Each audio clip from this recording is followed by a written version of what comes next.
JB here, JB here. Hope everyone's doing outstanding. Wednesday, November 12th, 3:28 on this fine afternoon talk. Quick about the market, some names I'm looking at, go from there. S&P is flat as a pancake, 683.01 as I speak on the SPY. A choppy session. Not even choppy, it's been a tight trading range, but it almost feels like it's like a 1% down day today for some reason. I don't know why. I mean, if I look at my watch list, more than half of them are in the green, but then there's some names that are taking on a chin and then weakness at the open. And then you look at some of the names that maybe I guess you would say were bubble related. I hate to keep throwing out a word, but you look at Meta's down over 2% today. Nvidia, which was off the lows, but that actually is going still in the red, down about 0.5%. But Palantir as well, back in kind of like sell mode. Well, not sell, down 4.5%. Oracle. So all these names, Oracle's down 3.8%, 227, right? Pretty much $110 off its highs from its earnings. Uh, but anyway, then you take a look at those names, then you flip it on the other side, and the Dow is going to close at another all-time high, which I mean the Dow 30 stocks that are make no sense how that trades, but anyway, it makes for good headlines, and S&P's flat, so we'll see how the rest of the week plays out. Again, there's not much in the way of headlines, so it's going to be not data or catalyst, so it's going to be like a headline driven. You had more AI talk from AMD, right? AMD is kind of like saving the tech space today. AMD is up about 8%, as you have Cindy Lou. Sorry, I hate to say it like that. Uh, but the CEO of AMD talking about, I mean, they were talking about yesterday, addressable market being $1 trillion, $100 billion for them uh, in regards to chips and what have you. So we'll see. At some point, this gigantic circle jerk comes to an end, and then maybe it's another sector takes the baton. I don't know. Oh, there was a post just before, was it CNBC says, I forget where it is, that pretty much the S&P is like it's like an AI sector right now, and something leads to charge, right? It's just how it is, and if you're a bear, it's not a good thing. If you're a bull, it doesn't matter, right? Well, as long as the economy's growing and things. All right. So that's overall market. I talked about support resistance this morning on the SPY, 679, big spot there. We came down to 680.95 this morning, and then 685 on the flip side. We got all the way up to 684.79. So maybe some chop here today. Tomorrow will be ideal, and then we'll start working on, dare I say, SPY 700 into the Santa Claus rally time frame. Crazy as that sounds. Um, I hate gaps, right? So, this morning had somewhat of a gap and we had the pull, found some support around the noon hour, and then, we're sitting here flat. So nothing crazy. All right. So that's kind of the overall market. I talk about the yields. I still want to see the yields start to, to creep lower, and they're a tad lower here today. So nothing to write home about. And what else to have? All right. So that's quick. Just some individual names. I posted a slide this morning too. This came from, I don't know if it was Market Watch, but a nice little slide in regards to the possibility of some of this data coming out. And you have to think the jobs report will come out next week, Tuesday, Wednesday, maybe it comes out next Friday. Then you have to start worrying about the GDP numbers, CPI, all that fun stuff. And that's all ahead of the Fed meeting, sometime around like December 10th. So that's that. I didn't get a chance to talk about this mortgage thing, right? The 50-year mortgage. Was it last year? Gosh, I mean, my head spins sometimes. All these different things that were supposed to be the end of the market, right? I mean, who remembers back in the day, all these SUVs were going to be the end of, the economy. The high oil prices, that was going to be the end of it, right? And then people did that shift off because of the high oil. Oil, I think it was 2008, maybe went up to $130 an hour. Whatever. There's always this story that changes, right? And then a couple of years ago, it was the what, eight-year mortgages, right? 96 months, or even it was longer than that. So people talking about 10-year mortgage, not mortgages, car loans, right? Um, and now you hear about, there was 100-year treasuries that were talking about that stuff. Now you're hearing 50-year mortgages, right? And oh, this is crazy. How dare they? This, they're just feeding their pockets. And like, if you don't know how mortgages work, uh, I mean, the first 10, 15, 20 years, oh, well, pretty much until you get to the end, you're pretty much paying more to finance that, paying the interest on your mortgage than that's going to your actual paying down the mortgage, right? It just how it works, right? It you can take out a mortgage on a house for, let's say it's $1 million, right? And uh, you're only paying of every mortgage payment. A lot of it goes, depending on where you live, right? Goes to your insurance, goes to your property taxes, it goes to all these other things, and then finally it pays down some of your mortgage, right? So I just funny how that works. So people want to say this is a bad thing with the 50-year mortgage. I mean, if someone's 50-year mortgage and that's how people are going to get to their homes, I mean, then so be it. And then if you're if you know you're smarter and you know you have a situation, then you try to pay early, right? Or you go and you refine it. You know, just there's different instruments, right? And everybody likes to do this "woe is me" thing. It's like someone's taking a I hate to use this, but taking a gun to someone's head and saying, "Here, you're going to do a 50-year mortgage, and the bank's going to make a killing on you." Yeah, they're going to make a killing on you. If you pay a 50-year mortgage, they're going to make a heck of a lot more in interest than they do on a 30-year. Just how it is. It just so. Anyway, so the thing is, I like is the what they talk about, and I think they have this on some of the Fannie Mae loans, whatever, where you can like take your mortgage and transfer it to someone else. I forget exactly the wording of it. To me, that makes more sense, but the logistics of that is crazy because you pretty much uh, do everything but tell you to strip search you to get a mortgage, right? So like how do they vet you to get it to what are the qualifications to take someone's mortgage? Because that's the big issue now. If you have a mortgage and you have a rate that's 4% or under, it almost makes sense just to stay where you are even if you want to move, because if you're not paying cash, you're not going to go and take a new mortgage out for 6.5%, or just unless you can get points or whatever.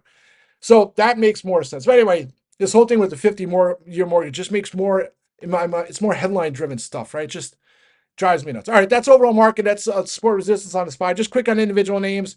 Today's one of those days. I mean, did a lot of trades Friday, decent amount of trades last week. Just because the market's moving doesn't mean I have to make a trade. And some of these days, it makes sense to kind of sit in hands because you get killed on a pull, right? So today, looking at some names, and obviously at the open, Lemonade all the way, it was $80 at the pre-market. I'm like, wow, it certainly looks like it's ready to break out. Talk about potential bull flag. Sure enough, all the way up to 83. I think it hit 2021 highs, so 83.77, and I think that hit it at 940, and that was the top. And boom, now it's $8 off the highs, down 4% today. Seems like eons ago it was at 52-week highs, but my calls. I was talking about yesterday too to try and get the rest of my 90s out. Took those off for 100%. I'll just continue to hold the higher strikes. And then if it holds here, and I don't even know why I don't have my lemonade chart up here. Let's see if I can copy and paste it. Do I have it? Yeah.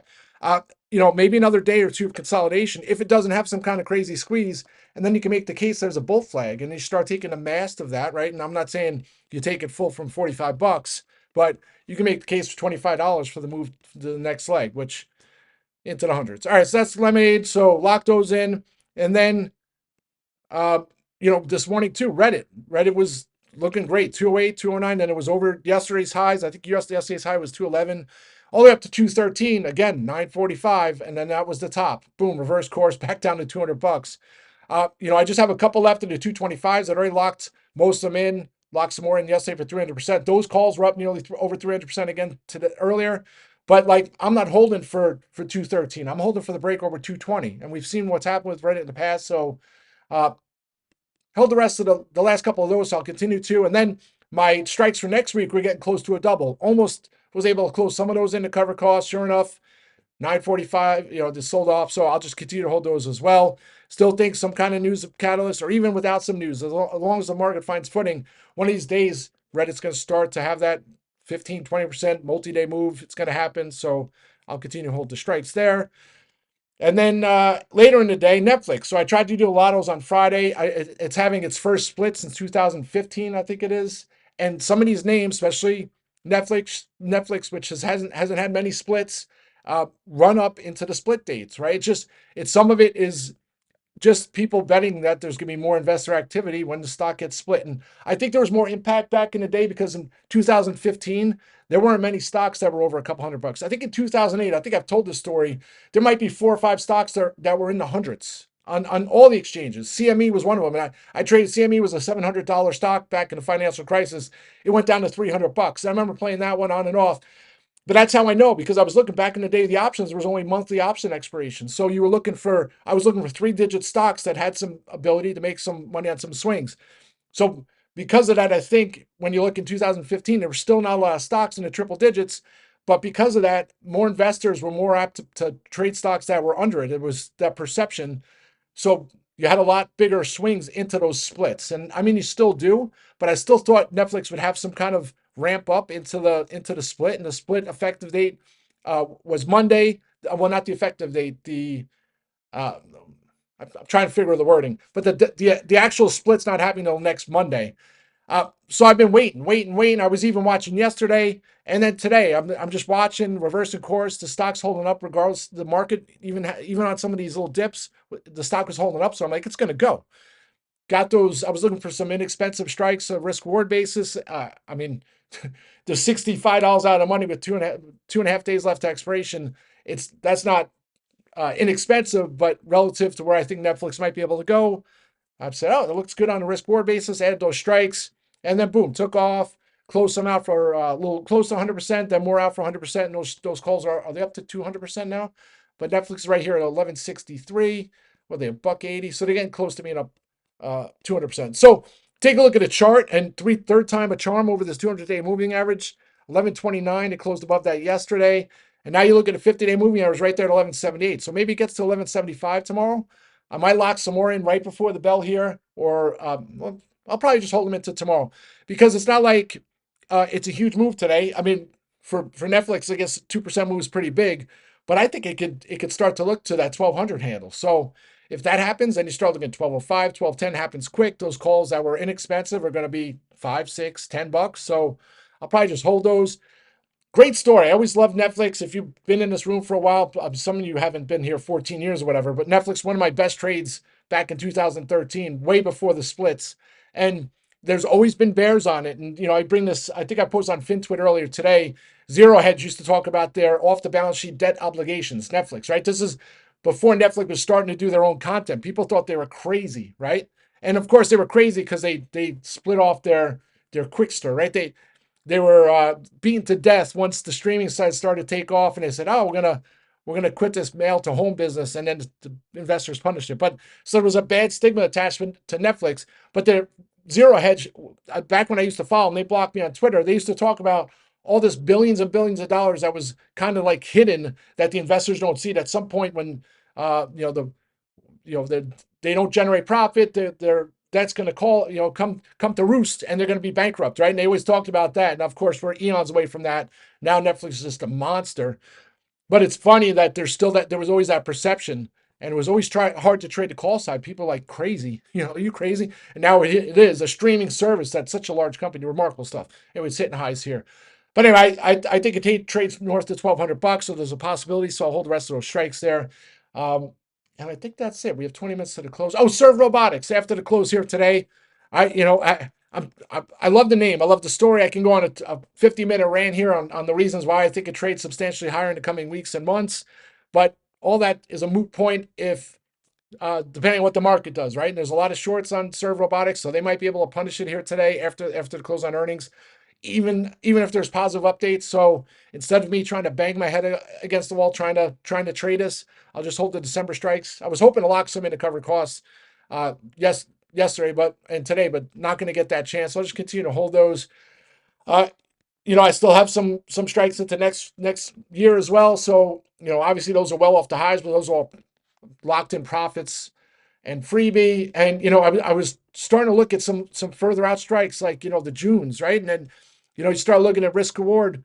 The 25 strikes are 80 by $1. And, I want to pull the trigger, but I think maybe I'll get a chance tomorrow. And if I don't, it's all right. That means if I don't get a chance, that means I made money on the December strikes, right? If I do get a chance, then, it's that's how I rationalize it. So anyways, that's SERV. And then other names here, of course, frustrating. A line, no follow through. It was 145 at the open, chopping around here, down 1%. Strikes expire next week, plenty of time there.